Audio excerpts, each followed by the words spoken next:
Kalian pernah penasaran nggak sih? Kenapa orang Jepang itu pinter-pinter banget? Teknologinya juga lebih maju dari kita. Terus mereka belajar kayak gimana sih sebenarnya? Tekniknya apa aja? Aku aja sampai kepikiran, meskipun aku sering ranking di kelas nih ya. Kayaknya kalau aku sekolah di Jepang bakal jadi NPC deh. Nah, di video kali ini, aku bakal ngasih tahu 5 teknik belajar ala Jepang yang bikin mereka bisa maju dan fokus. Sebelum kita masuk ke teknik pertama, kenalin dulu nih, aku Merica. Kalau kalian suka konten kayak gini, gak ada salahnya klik tombol like sama subscribe. Biar aku makin semangat ngedit dan ngasih tahu info bermanfaat buat kalian. Oke, langsung aja. Teknik pertama namanya Nemuri Memory, alias belajar sebelum tidur. Kenapa ini powerful banget? Jadi gini, saat kita tidur, otak kita masuk fase memory consolidation, di mana informasi yang baru dipelajari dipindahkan ke memori jangka panjang. Jadi, apa yang kamu pelajari sebelum tidur bakal lebih gampang diingat besoknya dibanding belajar di siang hari atau sambil scroll HP. Gampang banget kan? Nggak perlu lembur semalaman atau begadang cuma buat hafalin materi. Yang penting konsisten. Tipsnya simple. Kalau kalian mau coba, sebelum tidur, review materi ringan 10-15 menit. Terus HP-nya di silent dulu, biar nggak tergoda scroll TikTok. Fokus baca atau bikin catatan kecil, dan biasanya otomatis ngantuk sendiri deh. Contohnya, besok ada ulangan sejarah.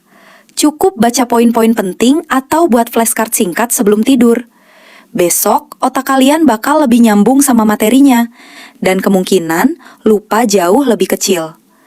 Pokoknya, teknik ini simple, tapi efeknya luar biasa. Belajar sedikit, tapi nyantol lama di otak. Teknik kedua namanya Kuchiguse Learning, alias ngomong sendiri saat belajar. Kedengeran aneh ya? Awalnya aku juga mikir gitu. Tapi ini salah satu teknik orang Jepang yang ternyata efektif banget. Kenapa? Karena saat kita menjelaskan materi sendiri, otak kita dipaksa benar-benar paham, bukan sekedar hafal. Otak bakal mikir, oke, ini maksudnya gini ya, bukan cuma nge-copy paste informasi. Yang penting, kalian gak harus ngomong keras kalau lagi malu atau ada orang di sekitar. Cukup jelasin materi dalam hati aja saat lagi sendiri. Bayangin, kalian lagi ngajarin teman imajiner di kepala kalian, atau lagi ngebahas materi sendiri dalam hati. Ini udah cukup bikin otak aktif, fokus, dan materi lebih nempel. Contohnya, kalau kalian belajar tentang fotosintesis, coba ulangi dalam hati. Jadi, fotosintesis itu proses tumbuhan bikin makanan dari cahaya matahari. Ulang beberapa kali sampai lancar. Otak kalian bakal otomatis nyimpan info itu lebih dalam. Tips tambahan, jangan takut salah. Malah kalau salah, otak bakal otomatis ngecek dan memperbaiki. Jadi kalian belajar secara aktif, bukan cuma sekedar hafalan pasif. Teknik ini sederhana, tapi efeknya luar biasa. Otak kalian jadi lebih fokus, lebih aktif, dan materi lebih gampang diingat. Teknik ketiga namanya Manga Mind Map. Ini unik banget dan gampang banget dicoba. Jadi, intinya adalah mengubah materi belajar jadi gambar atau cerita. Orang Jepang suka banget manga, dan mereka pakai konsep ini buat belajar supaya informasi lebih gampang nyantol. Kenapa efektif? Karena otak manusia lebih gampang ingat visual dan cerita daripada teks doang. Misalnya kalian lagi belajar sejarah. Daripada cuma baca tanggal dan nama, coba gambarin alurnya kayak komik. Buat tokoh-tokohnya, kasih ekspresi. Bikin sedikit cerita. Contohnya nih, lagi belajar Perang Dunia Kedua, gambarin peta negara yang terlibat. Lalu buat karakter lucu untuk tokohnya. Alurnya jadi kayak mini komik. Dan setiap kali lihat gambar itu, kalian otomatis ingat urutan kejadian dan tokohnya. Tips tambahan, nggak perlu bagus-bagus banget. Yang penting membantu kalian memahami dan mengingat materi. Bisa pakai pensil warna, stabilo, atau simbol sederhana yang gampang diingat. Seru kan?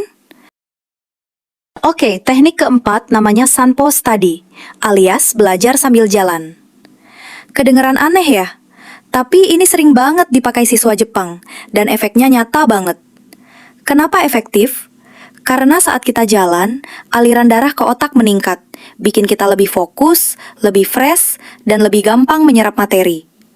Daripada duduk lama sambil ngantuk atau scroll HP, mending jalan sebentar sambil belajar. Tipsnya gampang, kalian bisa jalan keliling rumah, halaman, atau lorong. Atau cukup di kamar aja juga boleh, sambil dengar audio pelajaran atau baca catatan kecil. Tapi jangan terlalu cepat, santai aja, fokus sama materinya. Otak kalian bakal lebih gampang nyimpen informasi daripada cuma duduk diam. Bonusnya, teknik ini juga bikin kalian lebih rileks dan gak gampang stres. Jadi belajar gak cuma efektif, tapi juga menyenangkan. Oke, teknik terakhir namanya repetition rain, atau bisa dibilang hujan pengulangan. Ini kunci kenapa belajar orang Jepang cepat nyantol di otak. Mereka nggak belajar berjam-jam sekaligus, tapi diulang berkali-kali secara konsisten. Bayangin, hujan kecil yang turun terus-menerus.